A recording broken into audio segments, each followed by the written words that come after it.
হুজুকে ওই দিন তো রাত্রের বেলা তার সাথে হচ্ছে 5-6 ঘন্টা কথা বলে ফেললাম, বাট সকাল থেকে না আমার মনে হচ্ছিল যে আমি এই লোকের সাথে কেন 5-6 ঘন্টা কথা বললাম। কারণ আমি তো ক্লিয়ার ছিলাম আমি কারোর সাথে প্রেম করব না, কোনো বিয়ে করব না, কোনো সম্পর্কে জড়াবো না, তো কেন তার সাথে কথা বললাম। তো পরদিন সে হয়তো ব্যস্ত ছিল বা কিছু, সারাদিন সে আমাকে ফোন দেয় না, আমিও আর ফোন দিই না। এভাবে 3 দিন 4 দিন চলে গেল, সে আমাকে আর ফোন দিচ্ছে না, আর আমিও আর ফোন দিয়ে তার খোঁজ খবর নেই না। আমার কাছে মনে হচ্ছিল যে রাত্রে যে 5-6 ঘন্টা কথা বলছে এটাই ভুল হয়ে গেছে, কথা বলা যাবে না। তো এরপরে 3-4 দিন পরে সে ফোন দিছে, ফোন দেওয়ার পরে বলতেছে যে তুমি কি 3-4 দিনে তো আমাকে একটা ফোন করলা না। তো আমি বলি আপনাকে কেন ফোন করব।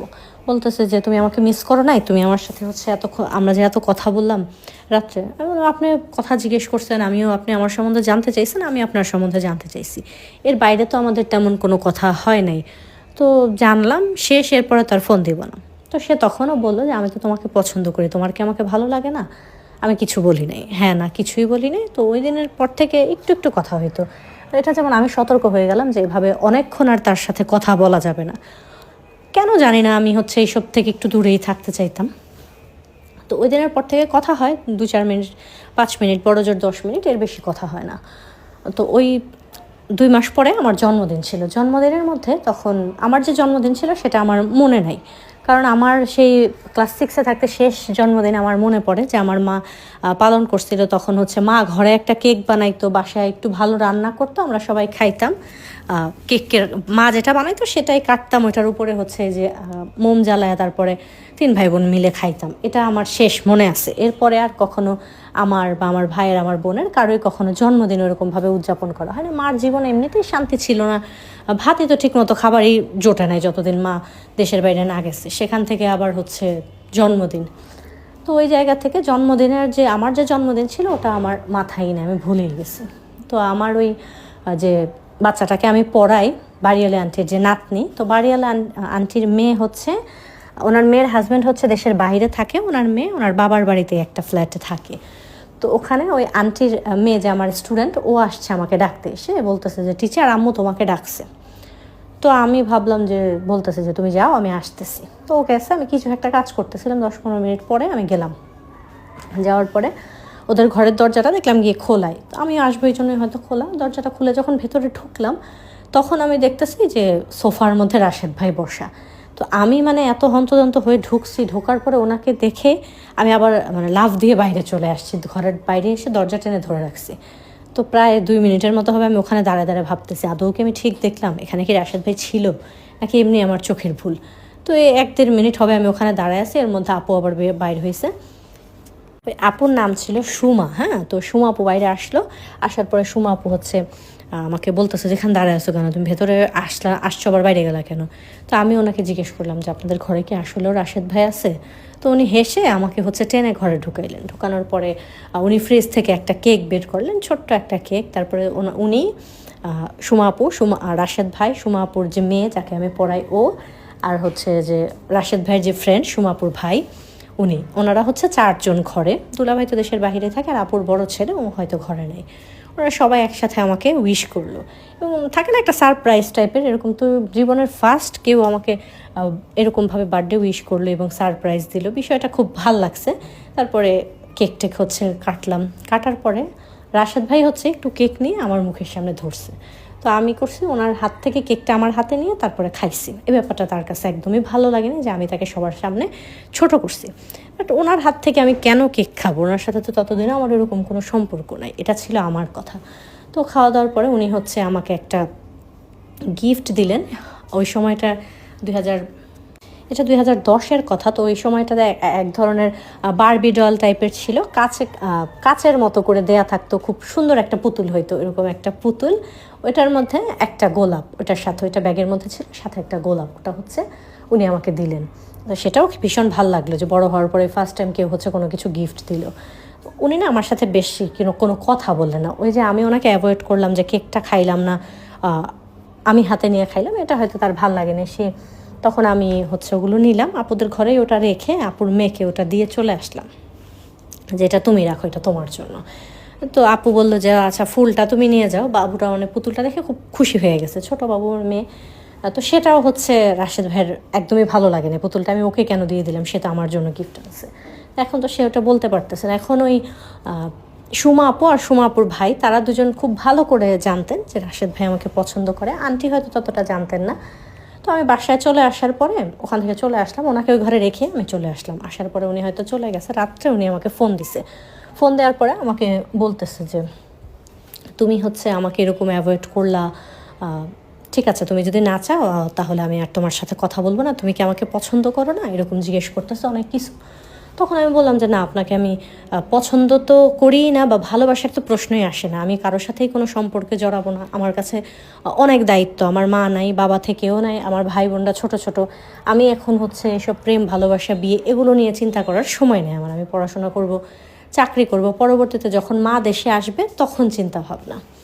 তখন না সে হচ্ছে একটু রাগ করে আমাকে বললো যে আচ্ছা ঠিক আছে, তো তোমার যেহেতু আমাকে ভালো লাগে না বা আমার সাথে তোমার কোনো সম্পর্ক রাখার যেহেতু কোনো চিন্তা ভাবনা নাই, তাহলে আমি হচ্ছে বাদ দিই, তোমার সাথে আজকের পর থেকে আর কথা বলবো না, যতটুকুই তোমাকে ডিস্টার্ব করছি সেটার জন্য সরি, এরকম বলে টলে সে হচ্ছে আমার সাথে কথা বলা বন্ধ করে দিল। তো আমিও না তার সাথে যে ঠিক আছে কথা না বললে নাই, না বললে ভালো, সে আমার অভ্যেসে কখনো পরিবর্তন হয় নাই। এরপর থেকে সে আর আমাকে ফোন করে না। এভাবে কেটে গেল প্রায় পুরো 8 মাস সময় কাটলো। 8 মাসের মধ্যে আমার ইন্টার পরীক্ষা হয়ে গেল, আমার বোনের এসএসসি পরীক্ষা শেষ হইল, এদিকে আমার জীবন তো চলতেছে, আমার জীবনে তো হাজারটা দায়িত্ব। আর অপরদিকে যে আমার যে বাবা, উনি করলেন কি, যখন দেখলেন যে আমরা একটু ভালো আছি বা একটু ভালো না, যথেষ্ট ভালোই ছিলাম, মা অল্প কিছু টাকা রেখে ভালো অ্যামাউন্টের একটা টাকা পাঠাতেন, আমরা সবাই পড়াশোনা করতেছি, কোনো সমস্যা নেই, সব কিছু ভালো। আর শুনতেন না, একই এলাকায় যেহেতু থাকতাম, বাইরের মানুষের কাছেও তো শুনতেন যে আমরা এরকম ভালো আছি। তো বাবা করলেন কি, আস্তে আস্তে এ বাড়িতে আসা শুরু করলেন, যে আসে আমাদের সাথে একটু গায়ে পড়ে কথা বলা, একটু মানে সখ্যতা বাড়ানো, এখানে 2-4-5 ঘন্টা ঘরে বসে বসে টিভি দেখা, এই জিনিসগুলো না আমাদের কাছে তখন ভাল লাগতো না। একটা রুম ছিল, আমরা 3 ভাই বোন থাকতাম, তো শত হোক সে তো বাবা, আমরা বড় মেয়ে, তার সামনে তো এরকমভাবে বসতে পারতাম না। আমার ভাই তো ছোটই ছিল, তো আমার কাছে বিরক্ত লাগলেও বলতাম না, কিন্তু আমার বোন হচ্ছে বাবাকে বলে দিত যে তুমি এখানে কেন আসো, তোমার তো এখানে কোনো দরকার নেই, তোমার ওখানে বাসা আছে ওখানে যাও, মা থাকতে তুমি আসো নাই, এখন মা নাই, তুমি আমাদের কাছে কেন আসো। তো মাঝে মাঝে বাবা এটা ওটা কিনে দিয়ে যাইতেন, ফল টল, আবার মাঝে মাঝে বাজার করে দিয়ে যেতেন, উনি একটু খাতির আর কি বাড়াইতে চাচ্ছিলেন। বাট আমরা ভাই বোনরা ওনাকে আমাদের লাইফে নাই বললেই চলে, এরকমভাবে সাইলেন্ট করে রাখছিলাম। যাই হোক, তখন থেকে এর মাঝে তো 8 মাস চলে গেল, তার সাথে আমার কথাবার্তা নাই, আমিও আর তাকে একেবারে মনে পড়ে নাই বললে ভুল হবে, বাট মাঝে মাঝে মিস করতাম যে আচ্ছা ঠিক আছে, লোকটা হচ্ছে আমার সাথে কথা বলবে। তো আমি হচ্ছে সেখান থেকে কিন্তু তাকে ব্লক করে দিছি, সে যখন বলছে তোমার সাথে কোনো সম্পর্ক নাই হ্যান ত্যান, তো আমি সেখান থেকে তাকে ব্লক করে দিছি।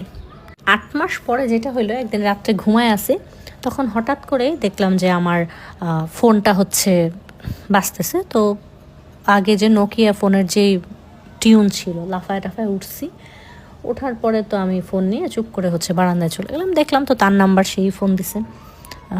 ব্লকটা হয়তো আমি আবার খুলছিলাম, নিজের অজান্তে নিজেই ব্লক করতাম, আবার খুলতাম দেখি সে ফোন করে কিনা, বাট আমি ফোন করবো সেটা করতাম না। যাই হোক, তো তার ফোন আসছে, পরে আমি বারান্দায় গিয়ে যখন ফোনটা রিসিভ করছি, আমি হ্যালো বলছি, ও পাশ থেকে সে আমাকে বলতেছে যে বকা দিতেছে, গালাগালি করতেছে যে এত নিষ্ঠুর একটা মানুষ কিভাবে হয়, 8টা মাস চলে গেল, একটা ফোন করলি না, এত দাম কিসের, এত দেমাক কিসের তোর, অনেক কিছু আমাকে গালাগালি করতেছে। আমি জাস্ট ওই যে গালাগালি করতেছে শুনতেছে, এটাও মনে হচ্ছিল কি যে আমার ভালো লাগতেছে, উনি আমাকে বকতেছে, বাট ওনার সাথে আমার কথাটা হচ্ছে। তখন আমি হচ্ছে তাকে বললাম যে আপনি এরকম কেন করতেছেন বা কী আসে বিষয়। তখন সে অনেকক্ষণ বকাবকি করার পরে একটা সময় সে কান্না করতেছে, ওপাশে ফোনের ওপাশে কান্না করতেছে, আর আমি ফোন ধরে রাখছি কানে, আমার চোখ দিয়ে পানি ছড়তেছে, কিন্তু আমি না কি বলবো খুঁজে পাচ্ছিলাম না। তখন সে কান্না করতে করতে বলতেছে যে দেখো, আমি অনেক চেষ্টা করছি, আমি গত 8 মাসে নিজেকে অনেকবার সামলানোর চেষ্টা করছি যে আমি তোমাকে ফোন দিব না, তোমার সাথে কথা বলবো না, কোনো সম্পর্ক রাখবো না। ইভেন আমি এখানে চট্টগ্রাম ইউনিভার্সিটিতে পরে এরকম একটা মেয়ের সাথে সম্পর্কেও জড়াইছি, তার সাথে গত 5 মাস যাবত আমার সম্পর্ক চলতেছে, কিন্তু আমি কথা বলে তার সাথে আমার মনে হয় আমার চোখের সামনে তুমি ভাসতেছো। আমি নিজেকে তোমার কাছ থেকে দূরে সরানোর অনেক চেষ্টা করছি, এখনও মেয়েটার সাথে আমার সম্পর্ক আছে। আমি একটু আগেও মেয়েটাকে ফোন দিয়ে 8 ঘন্টা মেয়েটার সাথে কথা বলার পর আমার মনে হলো আমি তোমাকে আরও বেশি মিস করতেছি, যার কারণে আমি তোমাকে ফোন করে বসলাম।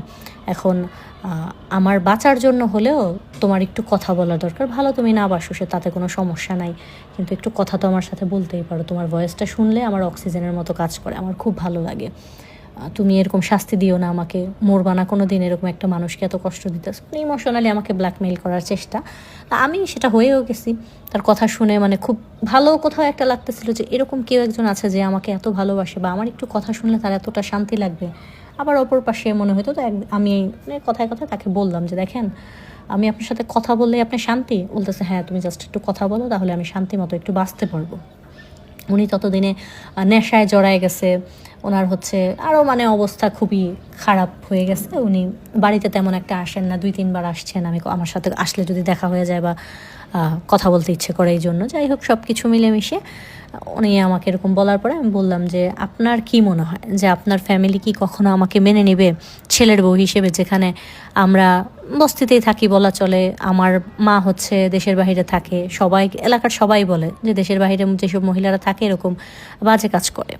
তো হচ্ছে অপর দিকে হচ্ছে আমার বাবা বিয়ে করে চলে গেছে আমাদের ফেলে রেখে, শিয়া নামে আমরা 3 ভাই বোন একসাথে থাকি। এটা নিয়ে কত মানুষ কত কথা বলে যে গার্জিয়ান নাই, ছাড়া গরু, এই টাইপের। দূরে হলেও দেখা গেছে বিষয়টা অন্যরকম হয়তো, যে খোঁজ খবর নিয়ে জানতো না বা ওরকম কিছু। কিন্তু একেবারে ঘরের কাছাকাছি, তাদের বাড়িটা হচ্ছে রাস্তার মাথায়, আমাদের বাড়িটা একটু ভেতরে। তো এতখানি দূরত্বে তার সবাই চিনে সব কিছু। ইভেন আমি যে বাড়িতে ভাড়া থাকি সেই বাড়ির এক মহিলাই তাদের বাসায় কাজ করে।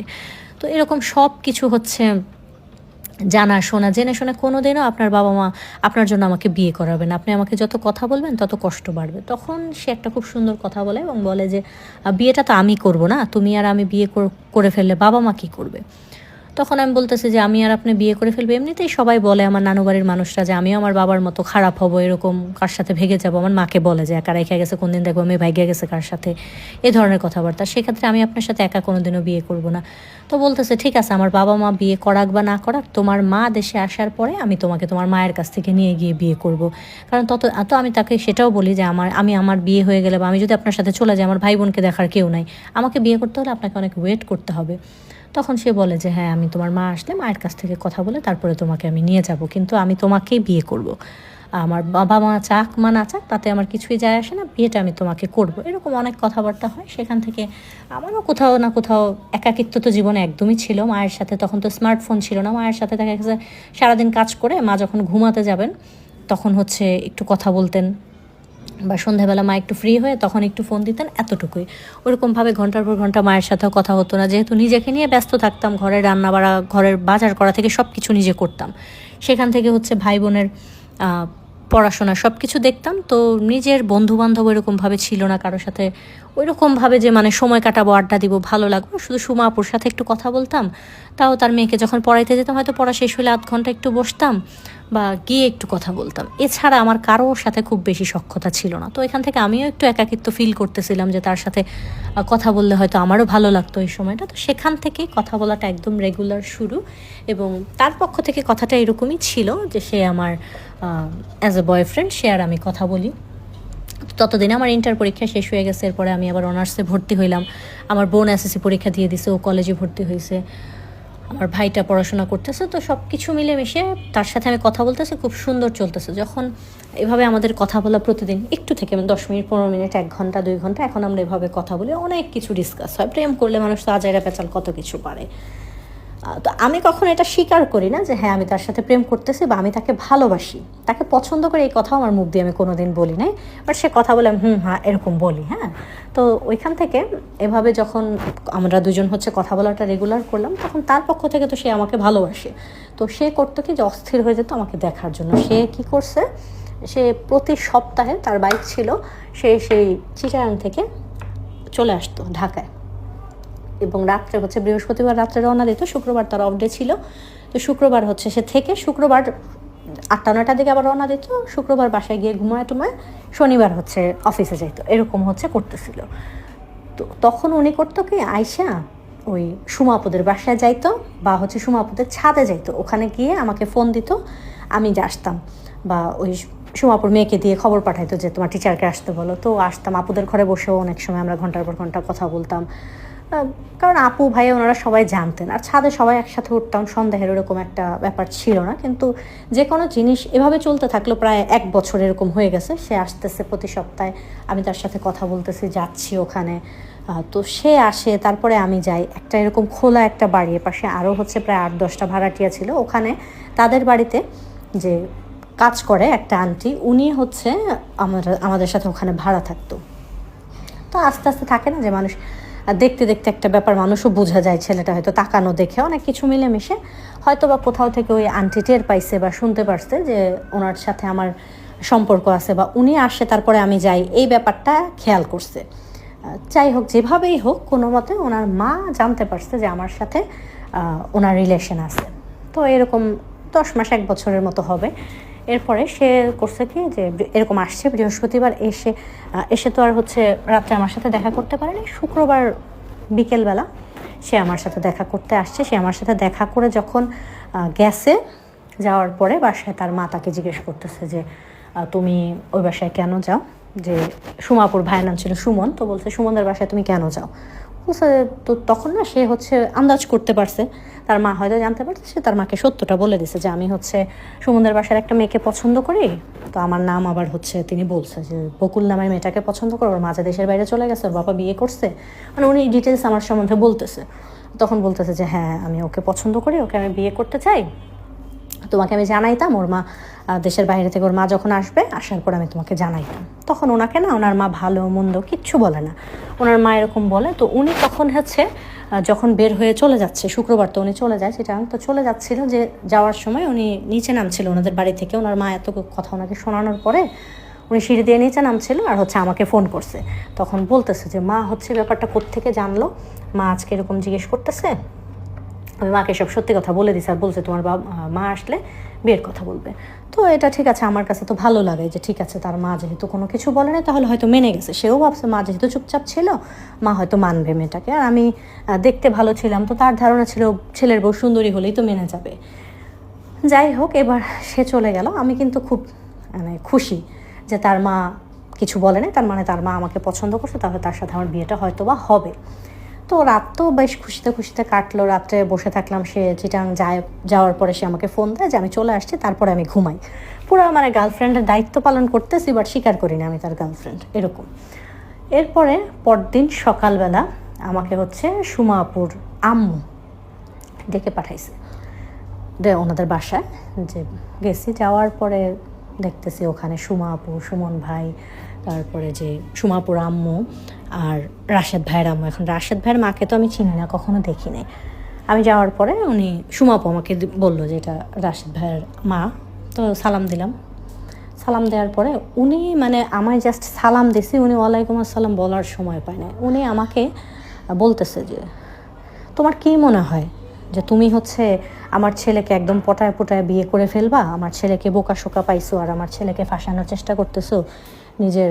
মানে সবচেয়ে খারাপ যেটা কথা ওনার ছিল, সেটার মধ্যে প্রথম কথা হচ্ছে তোমার তো বংশের ঠিক ঠিকানা নাই, বা চরিত্র তোমার বাবারই ঠিক নেই, তোমার ঠিক কীভাবে থাকবে।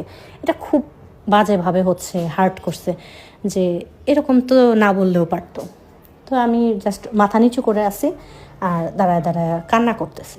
তো বলতেছে যে তুমি কি নিজের অবস্থানের কথা চিন্তা করো নাই? ফকিন্নির মেয়ে হয়ে হচ্ছে কার সাথে প্রেম করতেছে, তোমার কী মনে হয় তোমাকে আমি আমার ছেলের বউ বানাবো?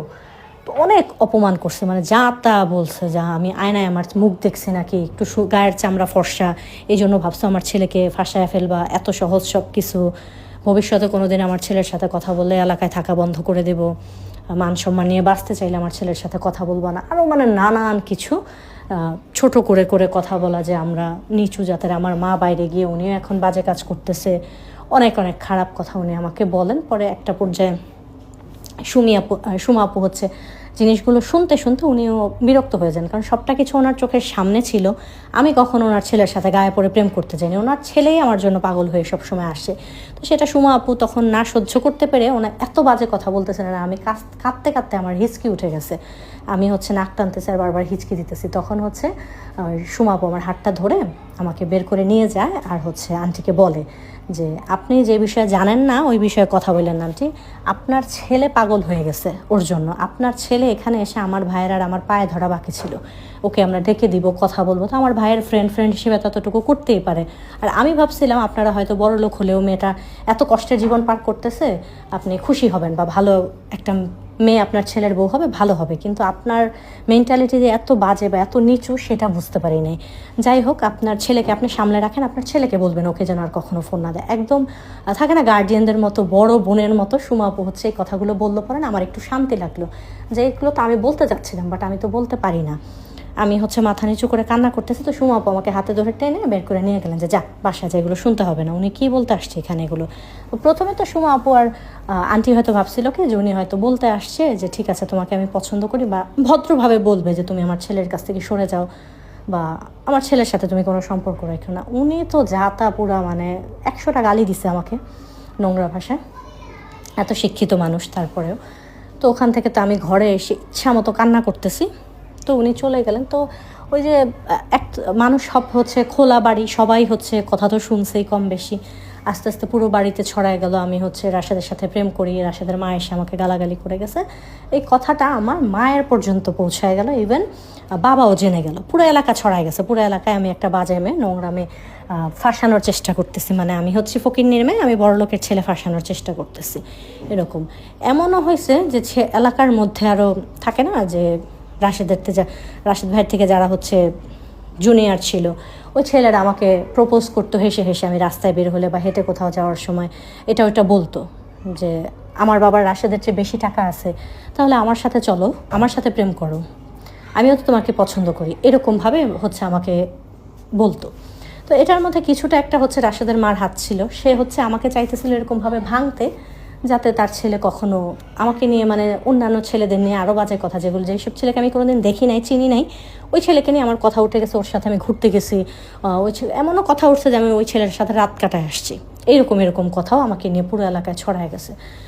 তো সেখান থেকে আমার বাবার কানে কথাগুলো যায়, যাওয়ার পরে বাবা আসে, বাবা দেশে আসে, আসার পরে তখন হচ্ছে আমি দেখি, বাবা হচ্ছে আমাদের বাড়িতে আসে, আসার পরে আমাকে বাবা জিজ্ঞেস করে যে কি হইতেছে বা কী আসে বিষয়। তখন আমার না খুব রাগ লাগে যে দায়িত্ব পালন করার সময় কখনো কিছু করো নাই, এখন এখানে এসে তুমি কি হয়েছে তুমি শুনে কি করবা, কী হয়েছে।